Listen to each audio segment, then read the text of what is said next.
Estamos continuando con nuestra serie Temas de importancia para la iglesia.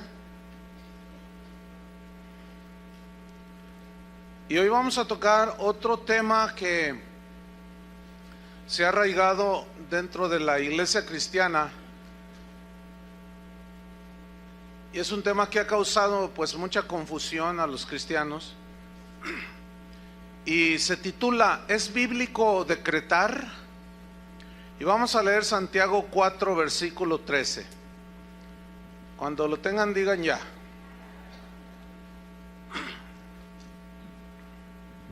Santiago 4:13. Dice así: vamos ahora los que decís, hoy y mañana iremos a tal ciudad y estaremos allá un año y traficaremos y ganaremos, cuando no sabéis lo que será mañana. Porque ¿qué es vuestra vida? Ciertamente es neblina que se aparece por un poco de tiempo y luego se desvanece. En lugar de lo cual deberíais decir, si el Señor quiere, viviremos y haremos esto o aquello. Pero ahora os jactáis en vuestras soberbias. Toda jactancia semejante es mala. Y el que sabe hacer lo bueno y no lo hace, le es pecado. ¿Qué significa decretar? Según la Real Academia Española lo define de esta manera. Es el dicho de una persona, la declaración de una persona que tiene autoridad y que tiene facultades para resolver, para decidir lo que se debe de hacer. Por ejemplo, un juez en base a las evidencias que tiene, él hace una orden, un decreto y dice, esta persona debe estar 15 años en la cárcel. El juez tiene la autoridad para dar esa orden. Eso es decretar. Se habla también de un decreto de un presidente. Nuestro presidente puede hacer decretos presidenciales por medio de los cuales él dice, de aquí en adelante ya no va a aumentar la gasolina. Decreto presidencial. ¿Cuántos dicen gloria a Dios? Pero también por un decreto presidencial, o sea, algo que él decide hacer porque tiene la autoridad, tiene la facultad para resolver situaciones y para decidir lo que se debe de hacer. También puede expropiar un predio, etcétera, etcétera, etcétera, por decreto presidencial. Ahora bien, ¿cuántos de ustedes han escuchado algo así como esto? Yo decreto que hoy todo me saldrá bien. Decreto que todo lo que haga prosperará. Decreto bendición de todo tipo sobre mi familia. Decreto bendición sobre mi hogar, sobre mi negocio. Y decreto que Satanás no me tentará. Declaro y decreto que ninguna enfermedad tocará mi vida ni la de mi familia. En el nombre de Jesús, amén. ¿Han oído algo así alguna ocasión? Esta oración es supuestamente una oración cristiana. Ahora vamos a ver un decreto de un esotérico que me encontré allí en internet. Oigamos su decreto de él. Este decreto que voy a leer, o esta declaración de decreto, fue dada el 16 de noviembre del 2007, es decir, poco más de 3 años. Y dice el decreto así: decreto que no haya miseria en el mundo. ¿Ya se fue la miseria? Bueno. Decreto que el hambre desaparezca. ¿Ya se fue el hambre en el mundo? Decreto que los mares no se contaminen. Había de ver a Chapal aquí. Decreto que los animales sean libres y que puedan correr sin miedo alguno. El que va a correr soy yo. Imagínate un tigre ahí corriendo en libertad. Pero este está bien romántico. Este decreto está romántico. Decreto que en el aire vuele el aroma del amor. A ver, todos, respiren el aroma del amor, porque aquí un esotérico decretó. Decreto que la maldad ya no exista más y que se extinga. Decreto que todo lo malo cambie y que todo lo bueno abunde. Decreto que a todos les sean concedidos todos sus deseos. Decreto que a los que amo tengan todo lo que se propongan tener y hacer. Yo decreto mi libertad y mi prosperidad. ¿Cuál es la diferencia? Bueno, enseguida de este decreto de un esotérico, estaba un comentario de una persona. Se lo voy a leer el comentario que dejó allí escrito. Dice así: los que me conocen no les va a sorprender esto, pero los que no me conocen van a decir: esta mujer está loca, porque no cree lo que decreta. Dice: hoy siento que mi alma explota. Tengo ganas de gritar y de decir todo lo que pienso, todo lo que siento, porque no me llega nada de lo que decreto. Ya llevo días en que pienso mucho en esto. Por más que decreto, me pasan cosas y me dan impotencia, me da tristeza y quiero encontrar la solución, quiero tenerla, me siento frustrada al no encontrarla. Por más que declaro y decreto, no sucede nada. ¿Por qué? ¿Alguien me puede ayudar? Atentamente, frustrada. Bueno, eso es del lado esotérico. Ahora vamos a ver del lado cristiano. ¿A cuántos les han dicho o han oído esto? Decreto que tus finanzas se liberan de tal forma que llega mucho dinero a tu cuenta de banco en forma milagrosa. Lo decreto. En un mes a más tardar recibirás la bendición económica que esperas. Yo lo declaro en el nombre de Jesús. Bueno, pasa el mes, 5 semanas para ser generosos, y no sucede nada. Tu cuenta de banco no solo no creció, se vació, y te quedas frustrado. Entonces vas con el profeta decretador y tú le dices: oiga, señor profeta, no me ha sucedido nada de lo que usted decretó. Entonces él te dice: de seguro estás en pecado, por eso no sucede. O te falta fe para que recibas la bendición de Dios. Entonces a mí me sale una pregunta. Yo le diría al profeta decretador: a ver, ¿estoy en pecado o no tengo fe? Entonces yo le preguntaría: ¿qué lo que usted dijo no fue un decreto? Yo no necesito estar bien o mal, creer o no, para que el decreto se cumpla, ¿sí o no? Entonces ya nada más para empezar.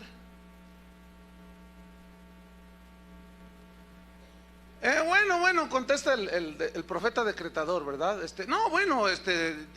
A ver, contésteme, señor profeta. Bueno, te reprendo, Satanás, por cuestionarme. Bueno, entonces esto ya no es ni decreto tampoco, porque no se cumplió, y un decreto se debe cumplir, ¿sí o no? Según la definición. Entonces, si no es un decreto, entonces no es ni más ni menos que un conjuro chamánico. ¿Qué es un conjuro? La Real Academia Española define conjuro como una fórmula mágica que se dice, como una expresión que se recita o algo que se escribe con el fin de conseguir algo que se desea. Es una declaración mágica para que algo suceda. O sea, yo decreto, yo hago, yo digo, con la esperanza de que suceda. Pero resulta que entonces ya no es un decreto, porque el decreto se cumple. El único que puede decretar en ese sentido, de una manera soberana, es Dios. ¿Por qué? Porque Él es el Rey de Reyes, Él es el soberano Señor del cielo y de la tierra. ¿Qué significa que Dios es soberano? Significa que nadie le dice a Él lo que haga, que Él no le pide consejo a nadie, que nadie le da instrucciones. Significa que Él tiene todo el poder y la autoridad para hacer como bien le plazca. Eso significa que Dios es soberano. Deuteronomio 26, versículo 16. Deuteronomio 26, 16. Dice así: Jehová tu Dios te manda hoy. ¿Quién es el que manda, hermanos? Dios.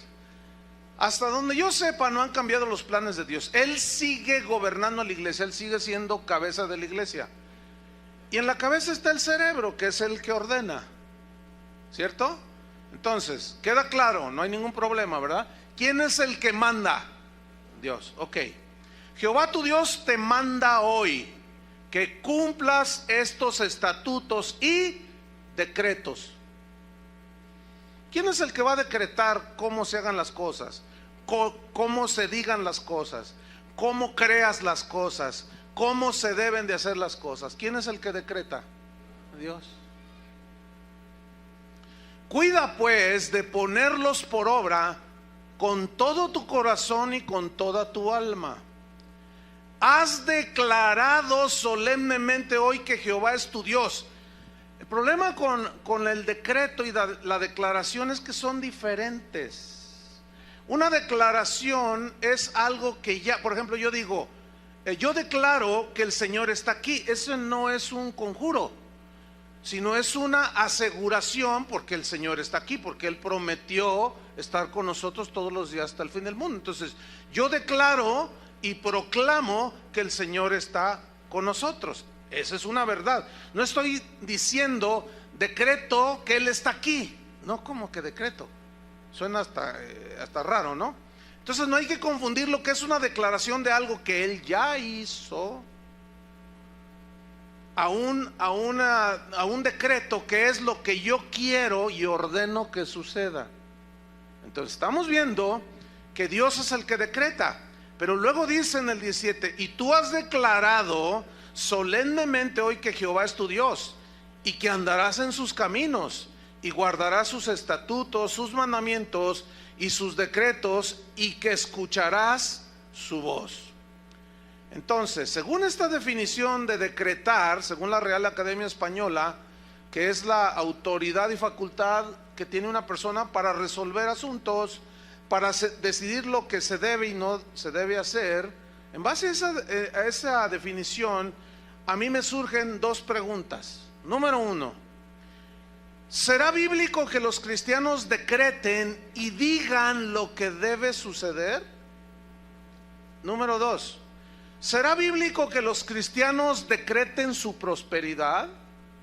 ¿Será bíblico que los cristianos decreten su felicidad o su éxito empresarial? Yo encontré por lo menos tres problemas graves en esta doctrina. Número uno: agrede a Dios. ¿Por qué? Porque agrede a Dios mismo en sus planes que Él tiene para cada uno de nosotros. Por ejemplo, cuando yo me convertí, Él tenía una voluntad específica para mí, como lo tiene para ti.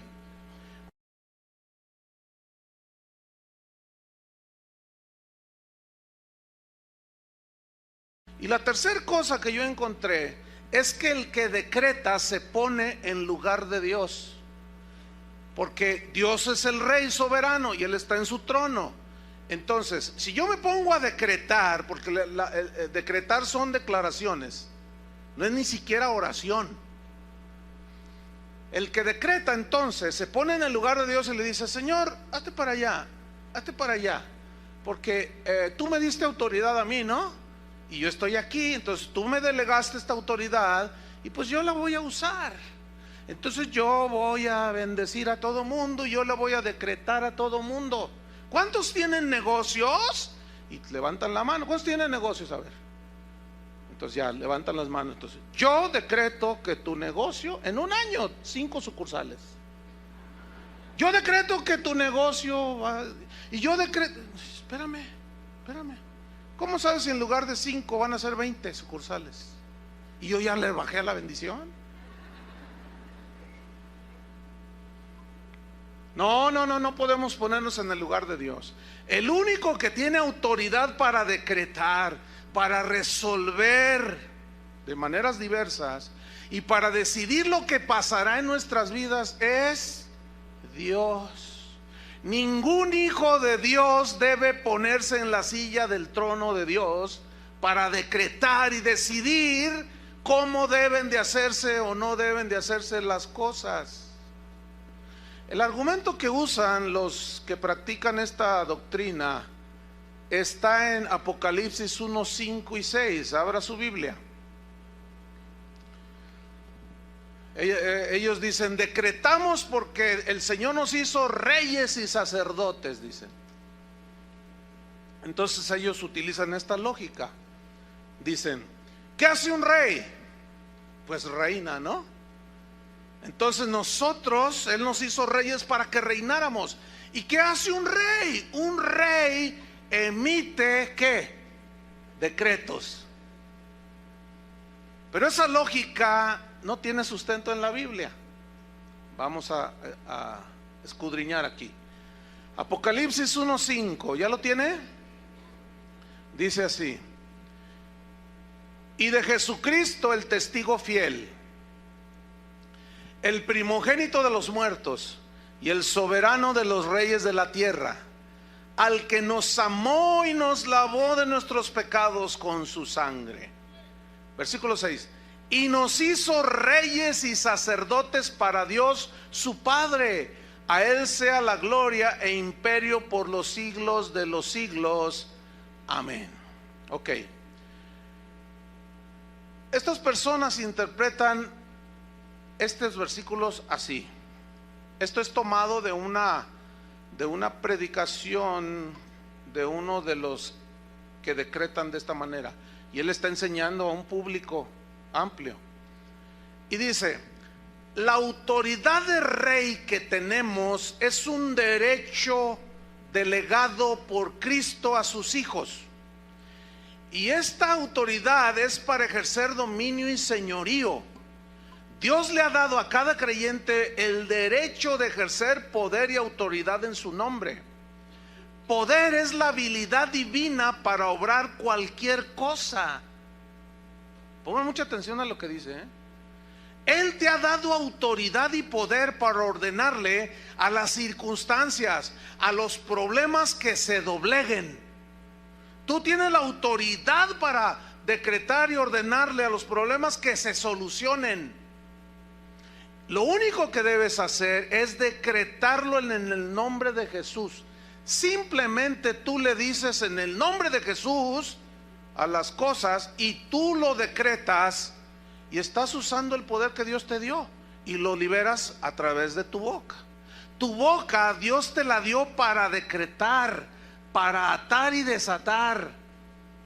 Esa situación temporal, como decían, tú le vas a decir: esta situación temporal por la que estás pasando, como que él está poniéndoles un ejemplo, va a pasar tan pronto como tú le ordenes que se vaya,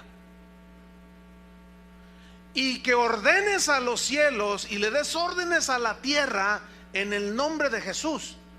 Entonces el mundo de las tinieblas tiene que oírte y tiene que obedecerte a ti, porque eres hijo del Dios Todopoderoso y tú eres intocable. Wow. Esto está diciendo que tú eres Dios. Qué triste que esto no lo sabía San Pablo. Qué triste, ¿no? Que estaba allí todo aguijoneado por un mensajero de Satanás y pues no conocía eso. La mayoría, bueno, la pregunta aquí es: Apocalipsis 1, 5 y 6. ¿Eso es realmente lo que dice? ¿Lo que significa nos hizo reyes y sacerdotes? Porque de ahí se toman ellos. Escúcheme bien, la mayoría de las mejores traducciones de la Biblia traducen estos versículos. Es muy interesante que lo traducen semejante del griego. Si nos vamos al griego, sale sin duda el verdadero sentido de la frase nos hizo reyes y sacerdotes para Dios su Padre. Y se lee de esta manera en el griego y en algunas versiones ya traducidas contemporáneas. Se lee así: Jesucristo, que nos amó y nos lavó de nuestros pecados con su sangre, escuche, ha hecho de nosotros un reino para Él. ¡Qué diferente! Y fíjese qué sentido recobra. Nos hizo para Él un reino. Hizo de nosotros un reino para Él. ¿En dónde está el reino de Dios? Según la Biblia, en el corazón. ¿Qué significa que el reino de Dios esté en el corazón de la persona? Que sus decretos, sus mandamientos, su palabra mora en nuestros corazones, ¿cierto? Y donde hay un reino, hay un rey. No puede haber dos reyes. Y Cristo, el rey de los verdaderos cristianos, es el que reina en ese reino que somos tú y yo. ¿Me expliqué? Entonces mira cómo recobra sentido. El que nos lavó de nuestros pecados con sus sangres ha hecho de nosotros un reino para Él. Él necesitaba que morar en nosotros para poder gobernarnos. ¿Entienden?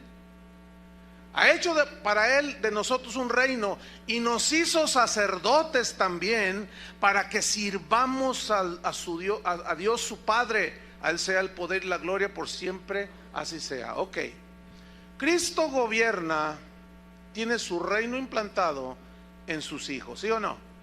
Porque un reino, pues es donde Él gobierna, es el área donde Él gobierna. Ok, como Él es el rey, Él es el que nos gobierna a nosotros. Entonces, ¿dónde está lo que nosotros somos reyes? No tiene sentido. No puede haber dos cabezas, porque como dice la Biblia, serían un monstruo, ¿verdad que se dice? Solo hay una cabeza, y esa cabeza ¿quién es? Cristo. Solo hay un rey, Cristo. Ok, somos reyes. Él es el rey de reyes. ¿Contento? Entonces, si Él es el rey de reyes, significa que Él sigue reinando sobre cualquier rey. Y si Él sigue gobernando sobre cualquier rey, ¿quién se debe someter a quién? Nosotros debemos de someternos al rey soberano, al que dicta y decreta cómo se hagan las cosas, porque es Él el que dice Él es el que dice cómo nos acercamos a Dios. Él es el que dice cómo nos debemos de arrepentir. Él es el que dice cómo debemos de tener nuestra familia. Él es el que ordena cómo se gobierna la iglesia. Él es el que decretó cómo se utiliza la fe. Él es el que enseñó. Él es el que decretó. Él es el rey. Hasta allí me van siguiendo, ¿verdad? Ok. Con malas interpretaciones como esta de las escrituras, muchos son arrastrados. En este caso, son arrastrados para usurpar el lugar que solo a Dios le pertenece, el trono. Hay una historia que sucedió allá en las Europas de la Edad Media, por allá. Un rey, allí en uno de esos países, que tenía un hijo. Y todos los reyes acostumbraban a que a sus hijos les ponían los mejores maestros, el mejor matemático, el mejor literario, el mejor geógrafo, todo lo mejor, los mejores maestros. Y había unos que sabían mucho y eran los tutores de los hijos de los reyes, y los educaban ellos en todos los conocimientos. Entonces se cuenta que había un rey que tenía un hijo, un príncipe. Entonces un día llegó el maestro, el tutor, para tener sus correspondientes clases, y encontró al hijo del rey brincando en la mesa de estudio, y brincaba y aventaba las cosas y las pateaba. Entonces aquel anciano sabio se le acercó y le dice: príncipe, debería de comportarse como corresponde al hijo de un rey. Y aquel príncipe, futuro rey, le dijo: a mí nadie me dice lo que tengo yo que hacer, yo me comporto como me da mi gana. ¿No sabe quién soy? Soy el hijo del rey.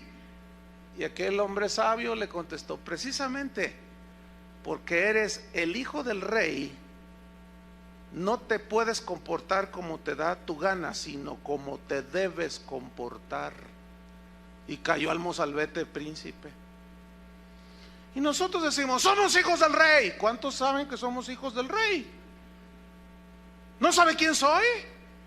A mí nadie me va a decir, ni el rey te va a decir.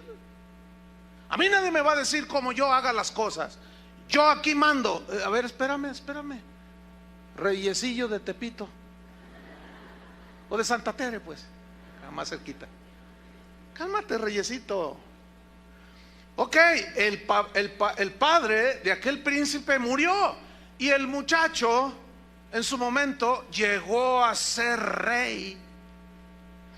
En el caso nuestro, nuestro rey, porque somos hijos de un rey, nuestro rey nunca muere. Por lo tanto, jamás de los jamases vamos a ocupar su lugar. ¿Contentos o no de ser hijos de un rey? Pero ya entendiste que nunca llegarás a ser rey. El rey es Él. Y si lográramos ser reyes, ok, vamos a suponer que Él, repito, Él sigue siendo y será por toda la eternidad Rey de reyes y Señor de señores, y seguirá gobernando su reino que está en nuestro corazón. Otro argumento que sacan a la luz los que creen eso de que somos reyes y por lo tanto debemos decretar cómo se hagan las cosas, está en Juan 14, versículo 12. Juan 14, 12.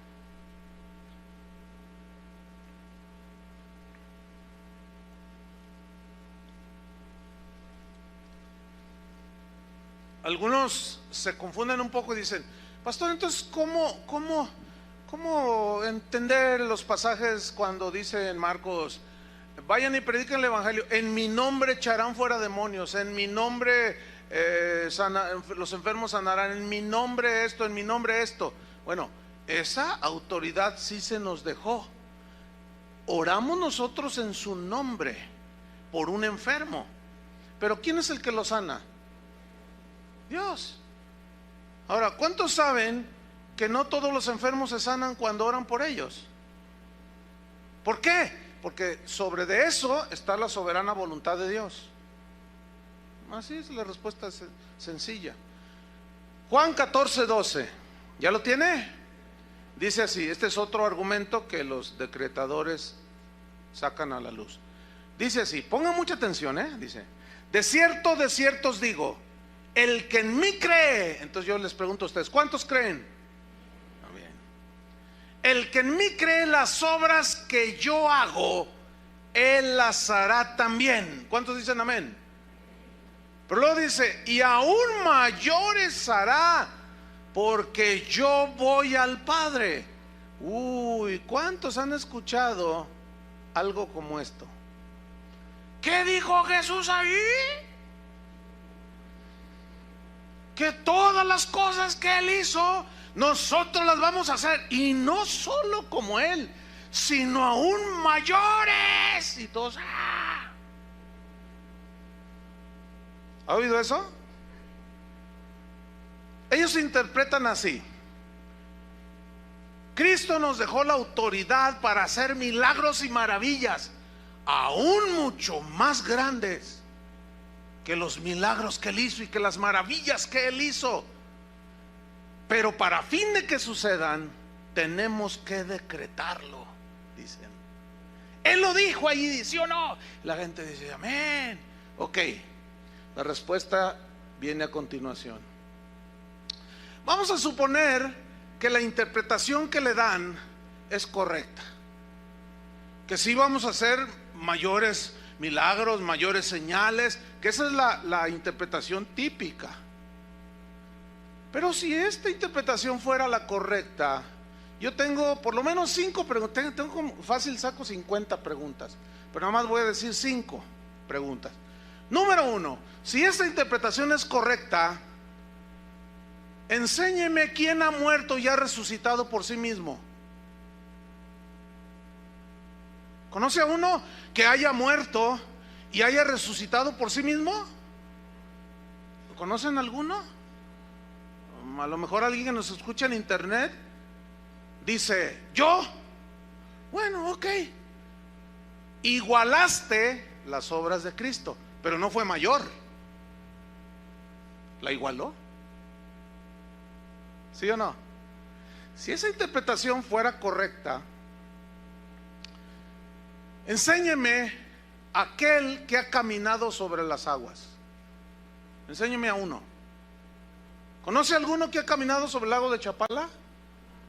Por ahí se oyen testimonios que eventualmente en una fuga a Dios soberanamente alguien se escapó de sus perseguidores y caminó sobre el lago. Yo creo que Dios lo puede hacer. Ok, pero ¿dónde está? Ok, aquí está. Ah, bueno, ¿caminaste? Sí, atravesé el río Usumacinta ya por el sureste de México. Ah, qué bueno. Pero eso no es mayor a lo que hizo Jesús.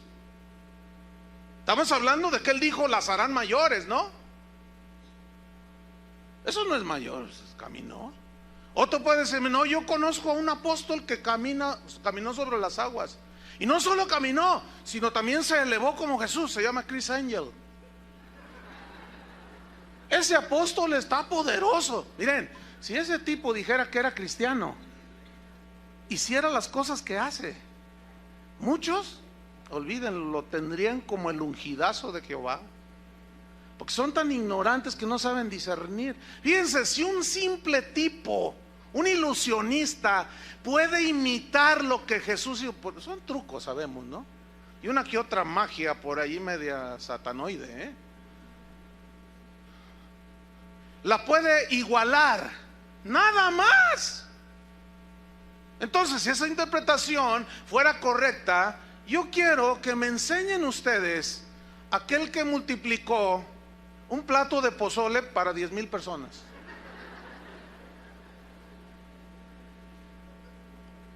Que hayan ido, no sé, a lo mejor había una campaña a las afueras de Guadalajara y había allí 2,000 personas y alguien de buena, pues no había vendimia, no había cosas que vendieran, los oxxos quedaban muy lejos. Entonces la gente tenía hambre y alguien dijo, pues yo traje mi plato de pozole, señor apóstol, tráemelo para acá. Entonces que lo haya levantado y denles a todos. ¿Quieren con cebollita? ¿Quieren con picante? ¿Cómo quieren? Aquí ahorita. Y que hayan sobrado 10 hoyotas de pozole. A ver, enséñemelo. ¿Conoce a alguien así? A lo mejor anda uno por ahí. Ok, pero igualó, nada más. ¿Sí o no? Una quinta pregunta. Enséñeme al apóstol que haya pasado una pared con la puerta cerrada, como lo hizo Cristo después de haber resucitado. Enséñenme a uno. ¿Hay alguno? ¿Conoce alguno? Métanse a internet y pregunten. Quizás por allí anda. Y si logran encontrarlo, no es más de lo que Jesús hizo. Pregunta: entonces, ¿a qué se refirió Cristo cuando dijo mayores cosas harán?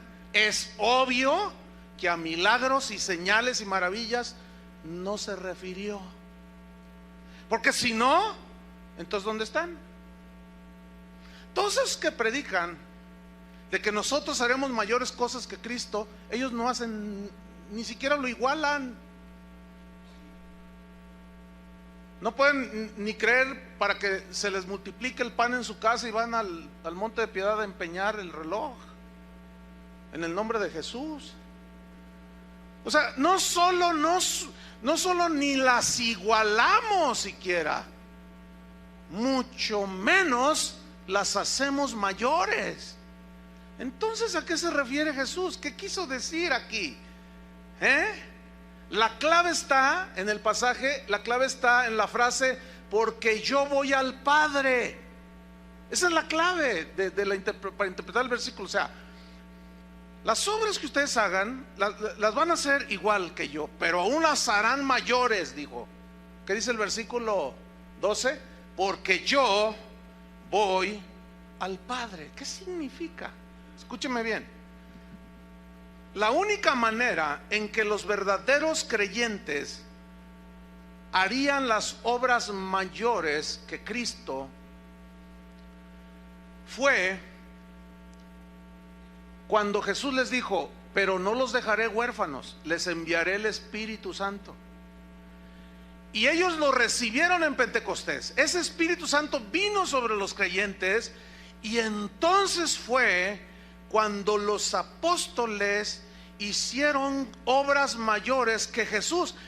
Pero no está hablando de milagros, porque no hay un milagro registrado en la Biblia que sea mayor que los que hizo Jesús. Entonces, ¿a qué se refiere? ¿Sabe a qué se refiere, hermano? Se refiere a la extensión del reino de Dios en la tierra. ¿Y de dónde saca usted eso, hermano? Seguimos leyendo.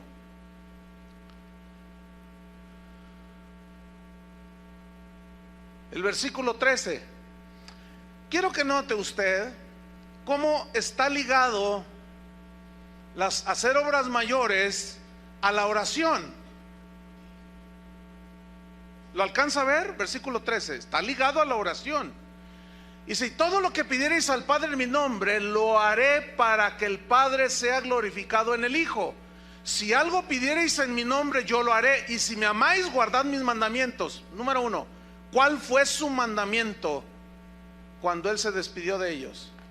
Id y predicad el Evangelio. O sea, extiendan el Evangelio. En mi nombre echarán fuera demonios. En mi nombre orarán por los enfermos, sanarán. En mi nombre harán estas cosas. Pero ya establecimos y vimos que no se refería a lo milagroso, sino a la extensión del reino. ¿Por qué? ¿Saben por qué, hermanos? ¿Sabían ustedes que Jesús no viajó más allá de 300 kilómetros a la redonda? Él nunca salió de la región de Judea. Nunca salió. Sus 33 años que Él vivió, ahí los vivió. 300 kilómetros a la redonda, nunca salió. Jerusalén no llegaba ni a 60,000 la población de ese tiempo. Entonces, ¿qué sucede cuando viene el Espíritu Santo que les prometió? Ellos fueron por todos lados. ¿A dónde? Alrededor del mundo, ¿cierto? Cumpliendo el mandato de Jesús. Vayan y prediquen. Ok. ¿Sabe que el apóstol Pablo viajó, hizo 3 viajes misioneros y superó a Jesús el número de gente a la que le predicó?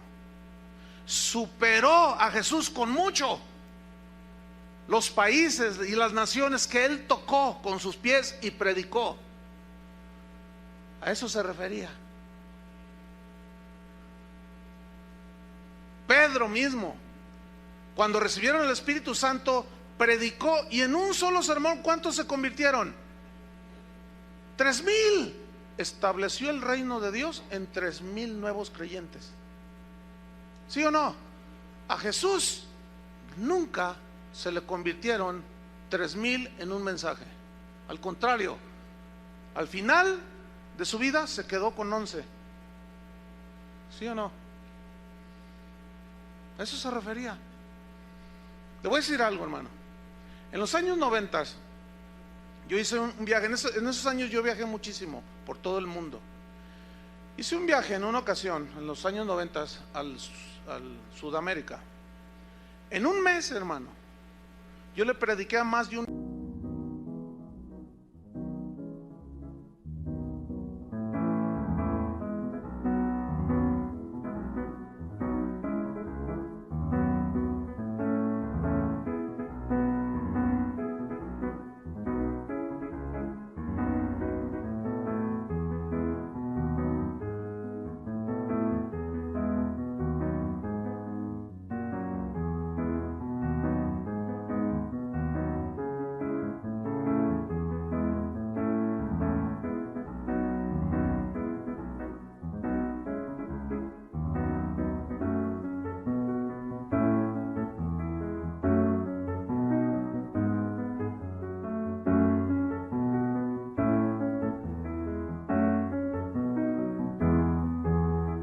millón de personas en un mes. Eran estadios de 70,000, 80,000 personas, 50,000. Hubo explanadas que la gente ni supo cuánta gente iba. El sistema de audio que usaban, como esas bocinas que están ahí arriba, equivalían por lado, llenaban hasta arriba todo lo que es esta plataforma, por lado.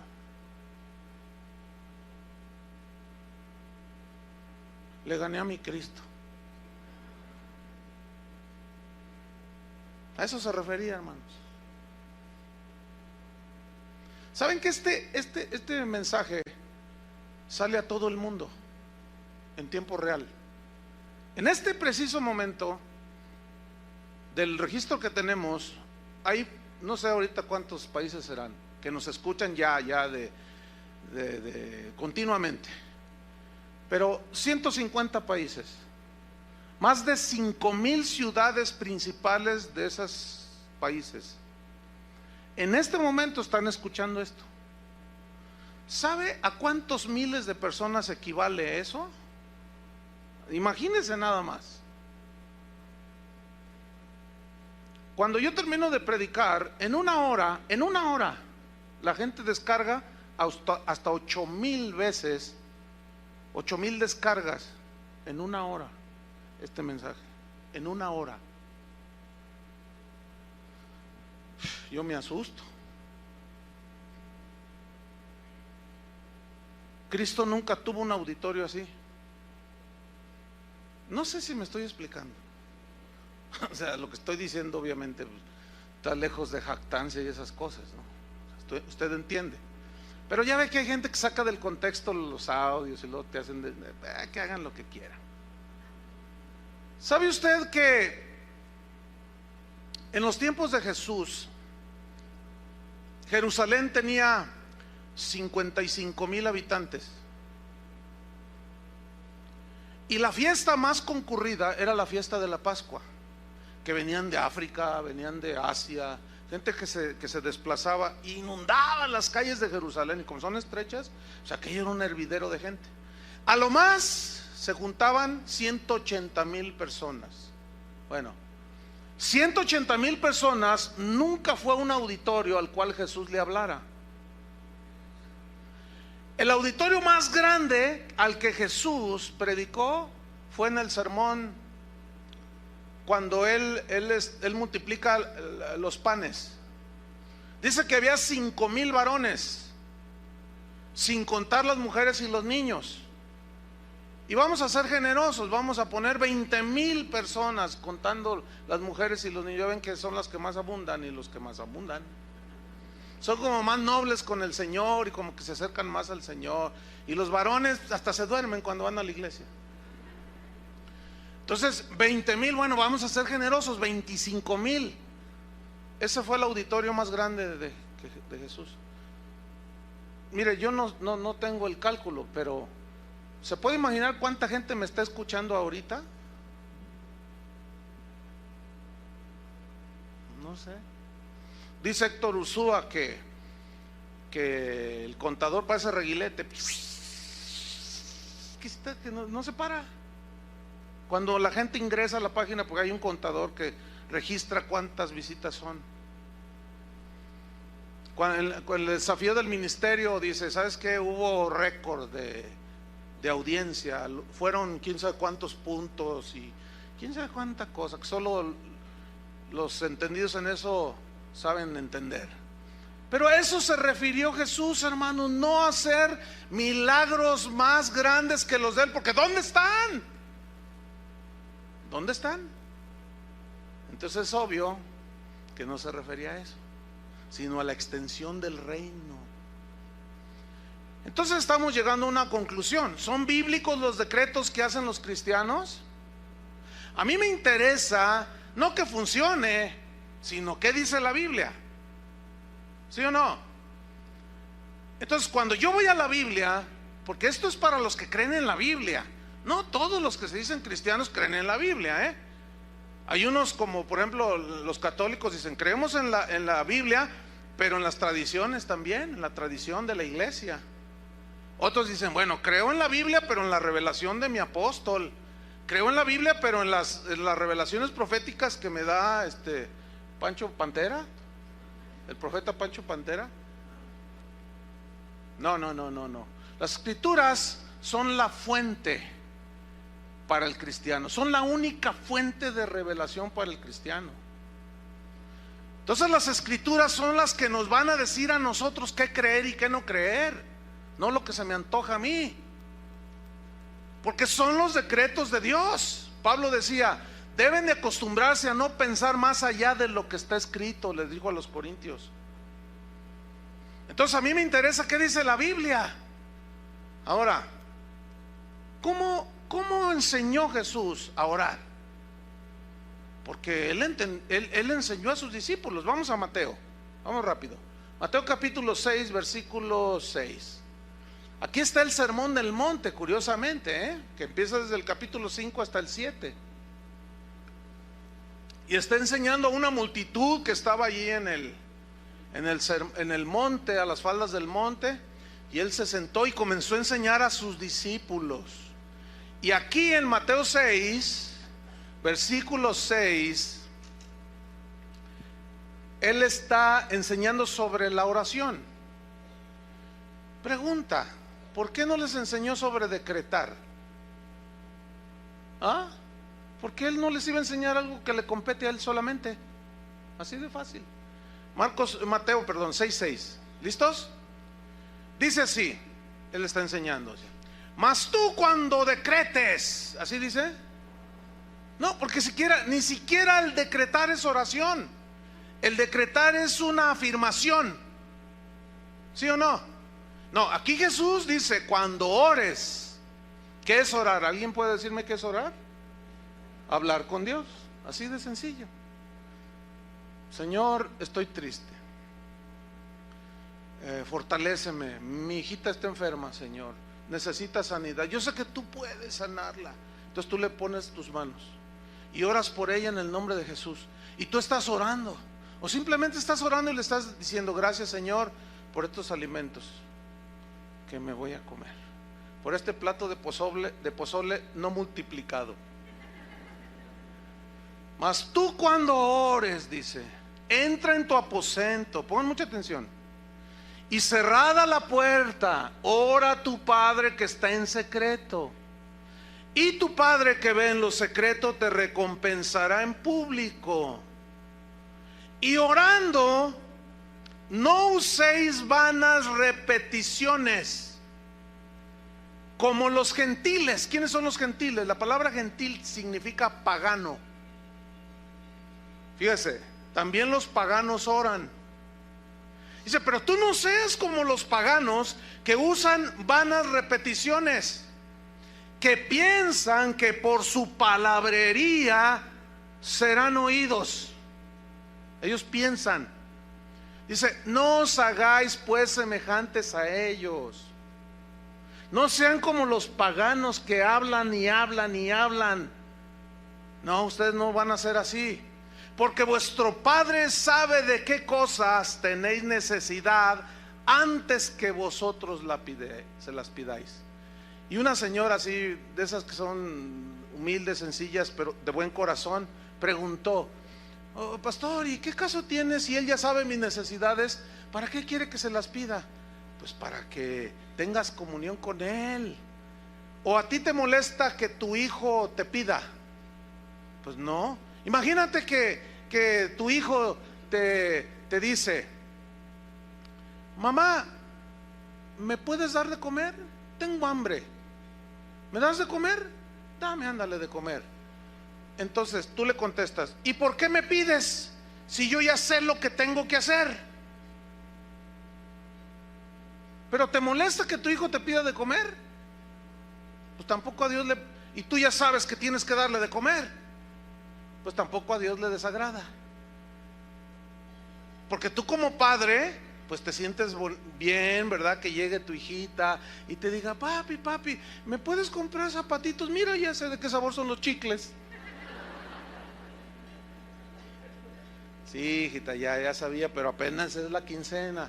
Vente, vámonos, vamos a comprarte tus zapatitos.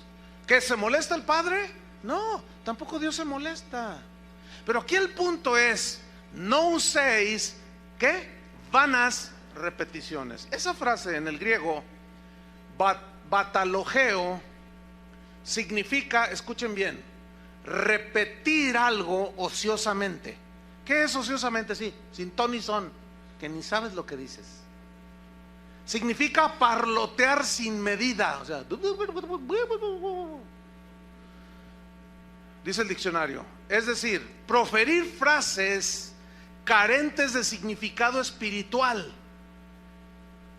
y mecánicamente son repetidas. Es una referencia a las oraciones de los paganos, que piensan que porque están haciendo tipo chamán: no tengo nada, no tengo nada, no tengo nada. O porque confiesan positivo: hoy me va bien, hoy me va bien, hoy me va bien. Pura palabrería. Dice: ¿y cómo oran esa gente? Como los paganos. Y ese tipo de oración ya se metió en los cristianos. Y eso es a lo que se refería Jesús: no oren como los paganos. Ellos piensan que porque hablan, decretan, dicen, establecen y cuanta cosa, ya todo les va bien. Porque escúcheme bien, el pensamiento positivo tiene su origen en la metafísica de Aristóteles, casi 300 años antes de Cristo. Él hablaba de la metafísica del lenguaje. Filósofos 300 años antes de Cristo decían: habla positivo para que tus circunstancias cambien alrededor. Y eso es exactamente lo que usted se encuentra en internet por todos lados. Pura filosofía aristotélica. Pero esa filosofía ya se metió a la iglesia. El problema es que la maquillan con 2 versículos y ya dicen: es revelación cristiana. No, hombre, ¿qué va a ser revelación cristiana? Porque si yo decreto y ordeno que sucedan las cosas, entonces ¿para qué necesito a Dios? Él quiere que dependamos de Él. Entonces no es decretando, no es declarando que usted va a ser bendecido por Dios, o que usted va a recibir no sé cuántas cosas. La palabra bendición es algo, hay algo que precede a la bendición. Por ejemplo, yo les pregunto a ustedes: ¿cuántos quieren la bendición de Dios? Pues todos levantan la mano. Pero ¿saben qué es lo que precede a la bendición de Dios? La obediencia a sus decretos. Deuteronomio 28: si oyereis y obedeciereis y hiciereis atentamente la voz de Jehová tu Dios, y si tú guardas estas cosas y las obedeces, yo también te digo que vendrán sobre ti todas estas bendiciones y te alcanzarán. Bendita será tu entrada y tu salida. Bendita será tu casa, bendita será el fruto de tu vientre, bendito tu trabajo, bendito todo lo que hagas, bendito esto. Prestarás a otros, tú nunca irás al monte de piedad a pedir prestado.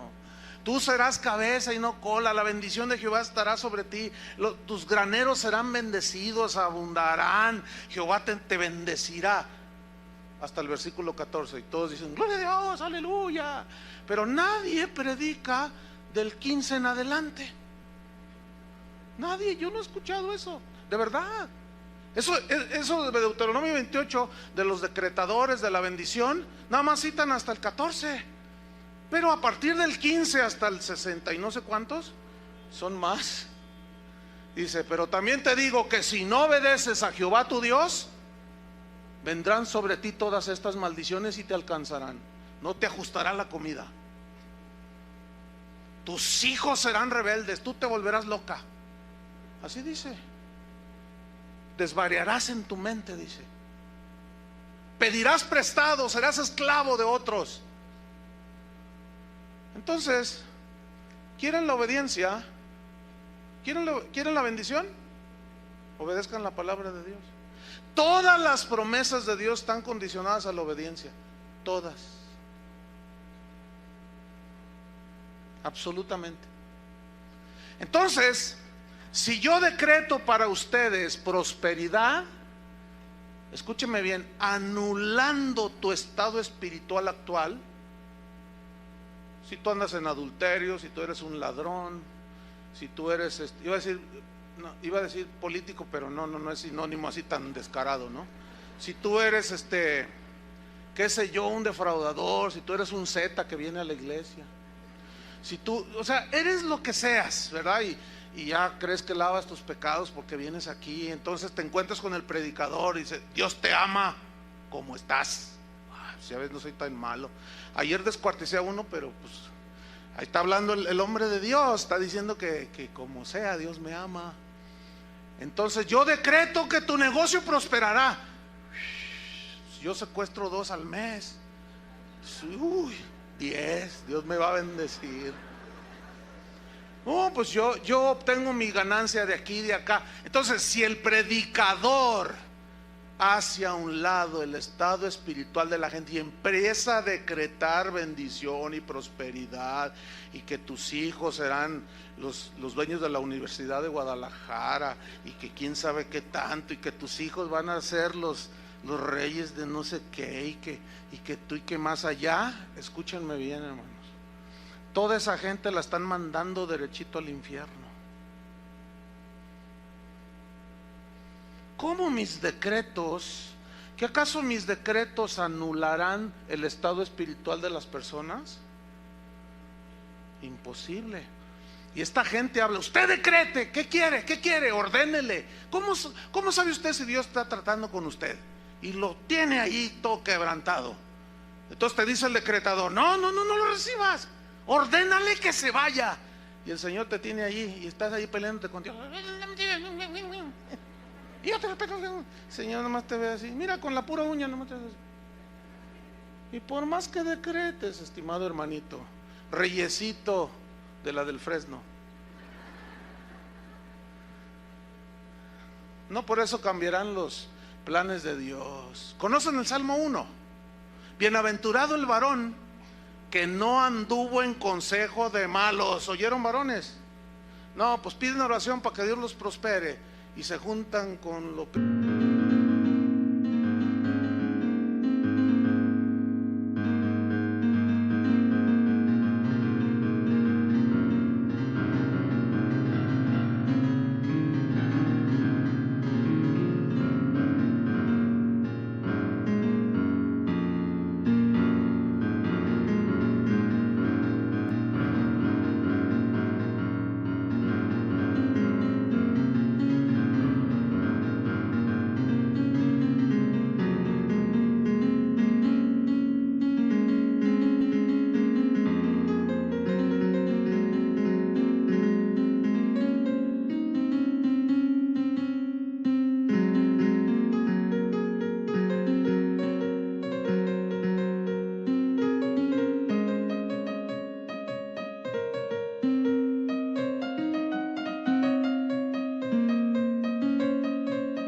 de Guadalajara hacen lo que hacen ellos. ¿Cómo quieren bendición? Bienaventurado el varón que no anduvo en consejo de malos, ni en silla de escarnecedores se ha sentado, sino que en la ley de Jehová medita de día y de noche. Sí, cómo no. Meditan de día y de noche. Se la pasan viendo la televisión y así quieren la bendición. ¿Por qué tengo malos pensamientos, pastor? Libérame, libérame. ¿De qué te libero? Es que tengo muchos pensamientos. Haga una oración de liberación. No, espérame. No. Lo que tienes que hacer es meditar en la palabra de Dios. Llena tu corazón, tu mente de los pensamientos de Dios y verás cómo se van los otros. Pero todo quieren mágico. ¿Entienden? Quieren decretar que es algo mágico. Quieren oraciones mágicas. No, hermanos. El hombre pues que camina, como dice el Salmo 1, será como un árbol plantado junto a corrientes de agua, que da ¿qué? Fruto en su tiempo, y su hoja no cae, y todo lo que hace prosperará. Fíjense todo lo que dice antes de la prosperidad. No son los decretos, hermanos. No. Es la obediencia. ¿Acuerdan de Abraham? ¿Han oído de Abraham, no? Dice, no lo busquen, en Hebreos 11:8 dice: por la fe Abraham, siendo llamado, obedeció. Ahí está la clave. Obedeció para salir al lugar que había de recibir como herencia. Muchos quieren la herencia y no obedecen. Aunque decretes, mi estimado. Abraham, para fin de recibir la herencia. ¿Qué es una herencia? Es riqueza, ¿no? ¿Alguno de ustedes ha recibido una herencia algún día? ¿Cuántos han recibido herencias? Algunos han recibido una herencia. Pues, ¿qué se siente? Bueno, a mí me dejó también algo mi papá, ¿verdad? Pero hay algunos que les dejan bastante, ¿no? Imagínate, ¿no? Pues esto te dejó tu papá. Entonces tú ves ahí y dices: ay, pues gracias, papi, ¿verdad? Pues soy tu hijo, ¿verdad? Y quedaste bien bendecido materialmente. Una herencia, ok. Pero en el caso con Dios, sus promesas son nuestra herencia. Pero para fin de tener y que las promesas de Dios se cumplan en nosotros, ¿qué pide Dios? Obediencia, hermanos. Le dice a Abraham: salte de tu tierra y de tu parentela. ¿A dónde tú salte? ¿A dónde? Que te salgas. Dice que salió sin saber a dónde iba. Eso sí es obediencia, hermanos. Yo me lo imagino así. Y Sara más asustada. Sara, vámonos, agarra tu maleta lo que puedas. Y ahí venía la señora. ¿Y a dónde vamos a ir? ¿Cuál autobús tomamos? Pues no, mira, todavía no se inventan, Sara. Pero vamos a caminar, vamos a ver. No, Dios no me dijo a dónde. Dice que salió sin saber a dónde iba. Y en ese obedecer a Dios, el Señor lo guió. Fíjate qué tremendo.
Hermanos, no es por decretos ni por anhelos de nosotros, es por obediencia. Pero escúchenme bien, aún siendo obedientes, eso no significa que no va a haber pruebas en tu vida. Job era un hombre temeroso de Dios, justo, recto, íntegro, y Dios lo probó bien tremendo. ¿Qué me dice de Pablo? Pablo era un varón de Dios, temeroso de Dios, ¿sí o no? Irreprensible en los caminos del Señor, fiel a Dios hasta la muerte. Y lo persiguieron, una vez lo apedrearon, le dio un aguijón porque se querían enorgullecer, y el Señor le mandó un aguijón ahí para que tumbarlo y humillarlo, y que él no confiara en sí mismo, y lo postró allí en tierra, aún siendo un siervo obediente, hermano. Entonces estamos llegando a la conclusión de que ¿quién es el que gobierna? ¿Quién es el que establece cómo se hacen las cosas? ¿Quién es el que decreta qué decir, qué hacer y qué no hacer? Dios. Y nosotros, de nosotros ha hecho un reino para Él, donde Él reina. Y yo debo dejar que Él reine. Y yo tengo que ser humilde ante el Rey de Reyes y Señor de Señores. Para irnos sobre el final, Santiago 4:13, que fueron nuestros textos iniciales. Santiago 4:13 al 17. Ahora, fíjese cómo cobran vida estos versículos después de lo explicado. Sígame allí en Santiago 4:13. Dice así: vamos ahora, como diciendo, ya cálmate, cálmense ya. ¿Qué se creen? Eso es lo que significa vamos ahora. Síganme. Vamos ahora, ya cálmense. Cálmate, Juanito, ya con tus cositas. Cálmense ya los que dicen: hoy y mañana iremos a tal ciudad y estaremos allá un año y traficaremos, comerciaremos, significa, y ganaremos. Cálmate, le dice Santiago. Cuando no sabéis, versículo 14, cuando no sabéis lo que será mañana. ¿Cuántos de ustedes saben si van a amanecer mañana?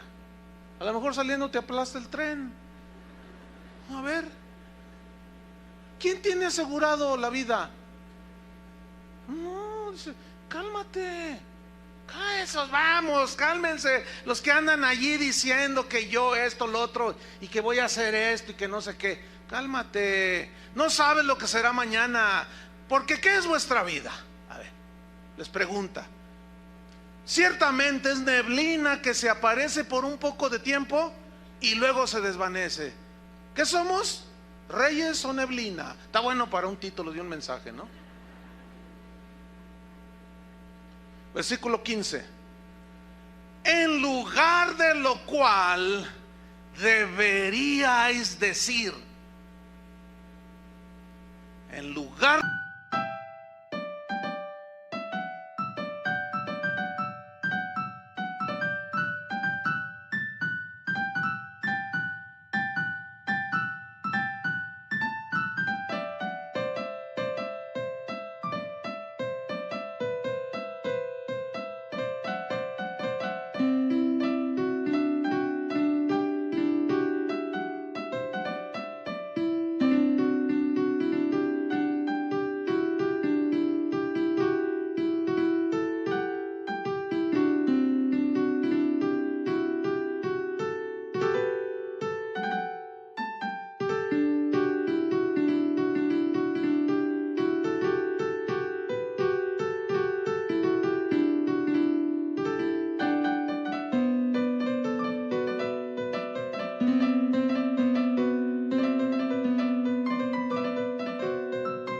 de lo cual, todos esos que tienen diarrea verbal, que están fluye con sus decretos, en lo cual deberíais decir, ¿qué deberíais de decir?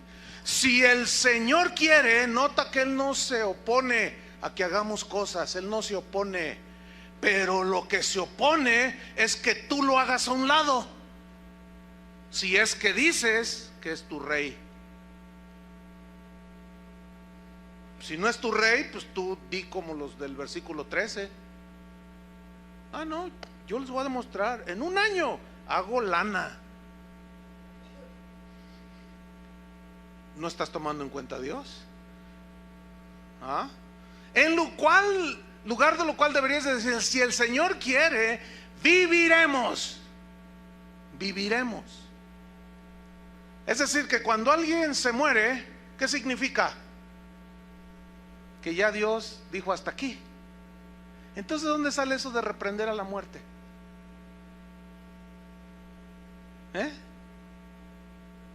Porque he oído a los cristianos, ¿no?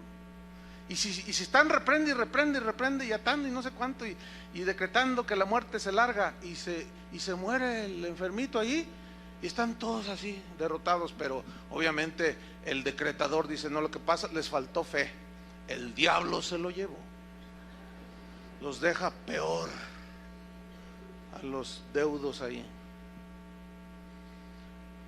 De lo cual deberíais decir: si el Señor quiere, viviremos y haremos esto o aquello. 16. Pero ahora, dice Santiago, os jactáis en vuestras soberbias. ¿A qué soberbia se refiere? A que la gente de ese tiempo de Santiago decía: yo voy a hacer esto, voy a ganar, yo voy a hacer esto, voy a hacer lo otro. Cálmate, soberbio. ¿Y dónde está la voluntad de Dios para ti? ¿Y dónde está Dios ahí en todo lo que tú quieres hacer? Bueno, es que Él nos dejó la autoridad para decretar. ¿Y quién te dijo eso? ¿Quién te enseñó eso? No seas soberbio. Dice el 16: pero ahora os jactáis en vuestras soberbias. Toda jactancia, escuchen, semejante es mala. ¿Qué significa jactancia semejante? Que hagas a un lado a Dios. Que me quiero casar, pregúntale si es el hombre, pero no se le preguntes después de que te casaste, que eso es bien común. Ya se casaron, ya les pusieron sus golpizas. Pastor, ¿será el hombre de Dios para mi vida? ¿Qué quieren que les diga? ¿Que sí o que no? Ante las evidencias. Pero no tomamos en cuenta a Dios.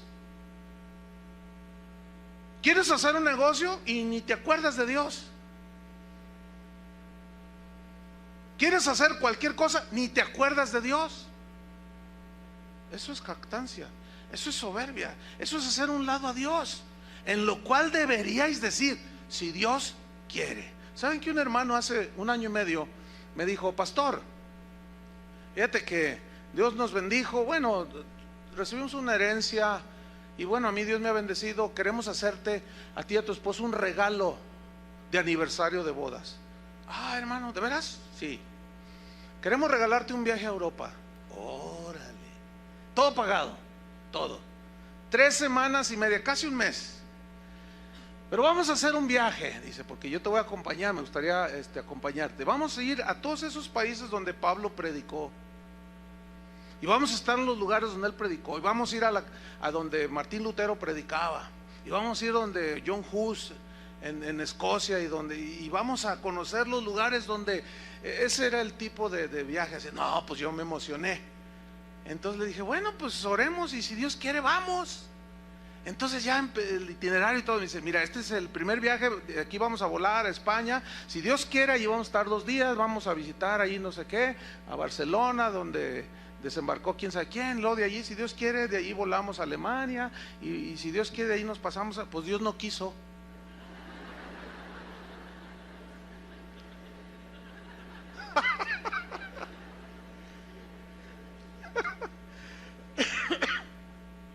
Dios no quiso.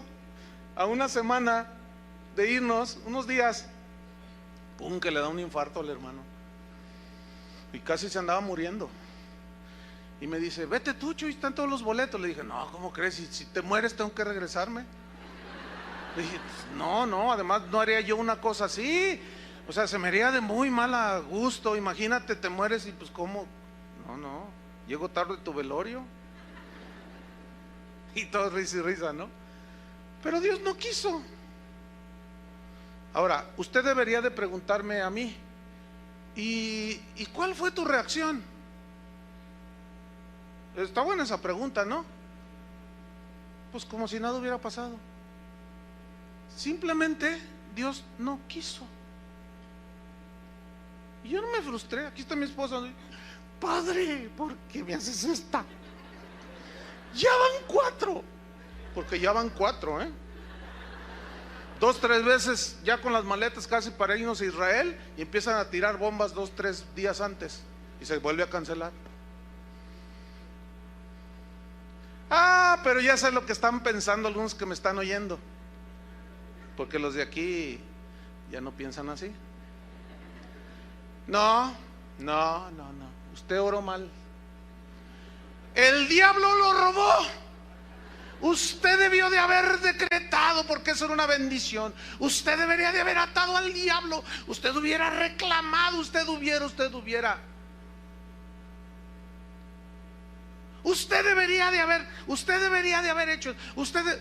Más bien, deberías de decir, si el Señor quiere. ¿O no? Eso fue lo que dije yo. Pregunta: ¿el diablo me robó? ¿Perdí una bendición porque no decreté? Bah, no me venga con esas. Yo estoy contento con la voluntad de Dios, hermano. Cuando mi padre murió, que estaba ahí en su cama, yo oré. Yo tengo fe, yo he orado por mucha gente que se ha sanado. Y yo oré por él, le dije: Señor, yo sé que tú lo puedes sanar, no hay nada imposible para ti. Y empecé a orar. Y me dice: no, ni ores, me dijo. Me lo voy a llevar ya. Así me dijo, claramente. Ya es su tiempo para él. Pues yo me levanté, porque me dice el Señor: ve y habla con tu mamá, que por ahí debe andar mi mamá. Ve y dile a tu mamá que ya me lo voy a llevar, prepárala. Y me levanté, voy con mi mamá y le empecé a hablar. Fíjese, mamá, la Biblia dice esto, y que el Señor, Él es dueño, y cuando Él quiere. Y hablé como 1 hora y media con ella. Me regresé al cuarto, estaba Carlos, eras tú, ¿verdad? Estaba Carlos, no estaba Berta, estaba mi esposa y yo. Estábamos en el cuarto de mi padre, allí ya en coma mi papá. Y vimos claramente cuando él se movió, hizo así y murió. Y le llamé al doctor: oigan, venga a ver a mi papá. No, se acaba de morir tu papá. Y murió. Yo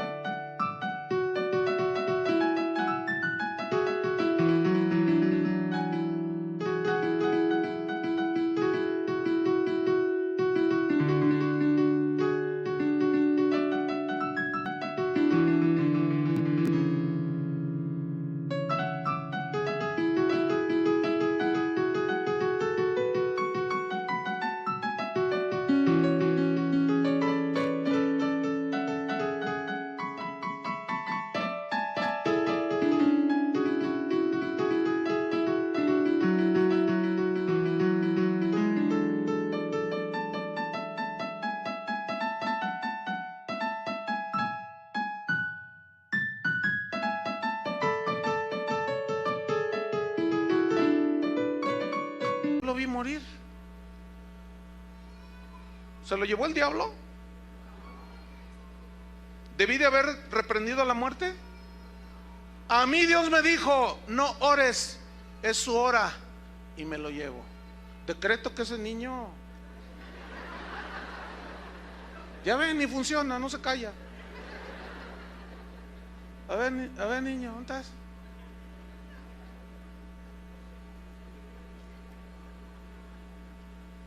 Yo estoy contento con la voluntad de Dios, hermanos, porque nada sucede si Dios no lo permite. Así yo sea el atador más grueso de Ciudad Juárez, ya ven lo que se dice en Ciudad Juárez. Así yo sea el reprendedor del hombre fuerte de quién sabe dónde. Ahí está la prueba, no funciona el decreto. Por más que se puso peor, mírenlo, iba.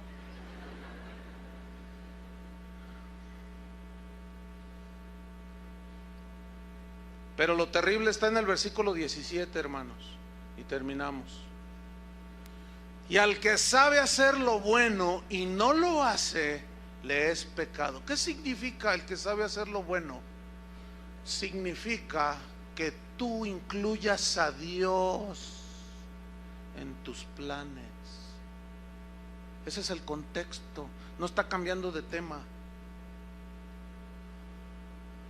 Ahora ustedes ya saben hacer lo bueno, ¿no? ¿Qué es? Juan decía, si pedimos alguna cosa conforme a su voluntad, Él nos oye.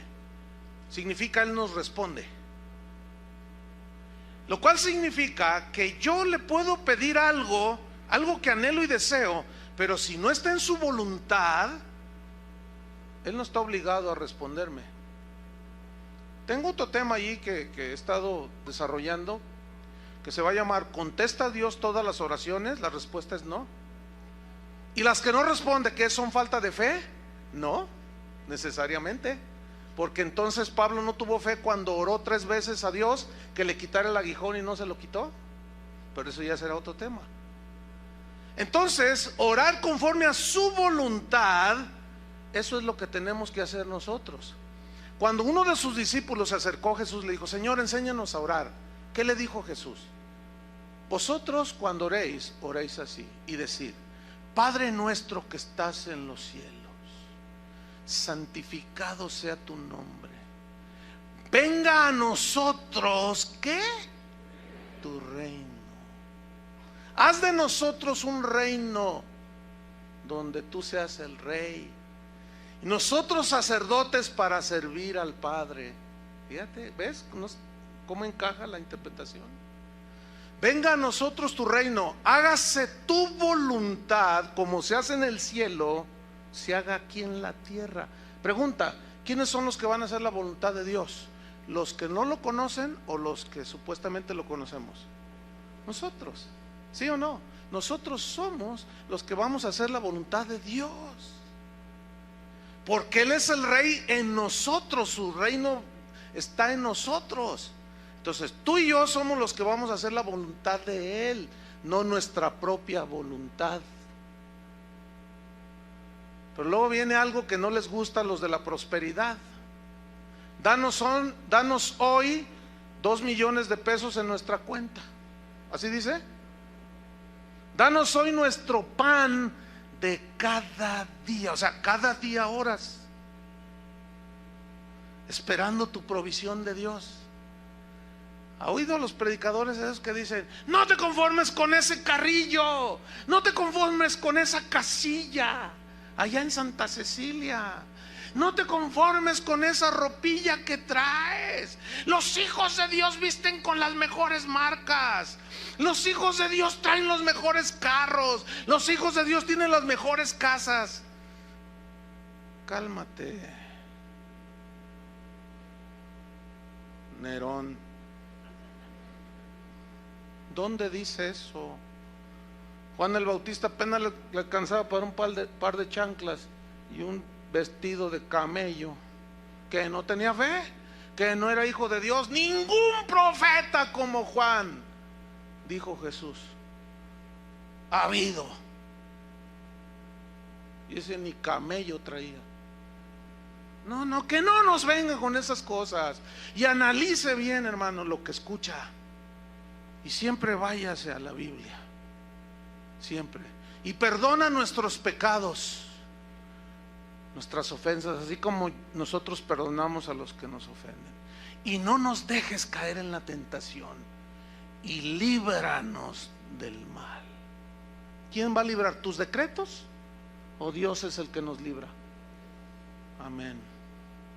Oremos. Te damos gracias, Señor, por tu palabra